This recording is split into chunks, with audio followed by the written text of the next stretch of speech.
আসসালামু আলাইকুম। এটা হইছে এটা একটা স্পেশাল শরবত আর কি। এটার মাঝে আছে চিয়া সিড, তুকমা, আর এটা হচ্ছে কিশমিশ।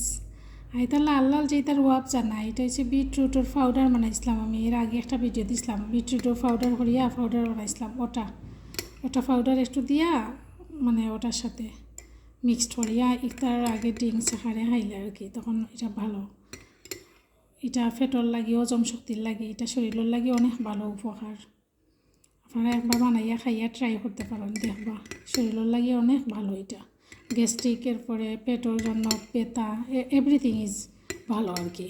বিটরুট তো জানেন আপনারা শরীরের লাগে কত উপকার। আমি গুঁড়া করিয়া আর রাখছি, আর সে একটু গুঁড়া দিলেইলে হয়, কারণ খাসা তো আর লং টাইম থাকা যায় না, ফ্রিজও তো ইয়া খাওয়া যায় না লং টাইম।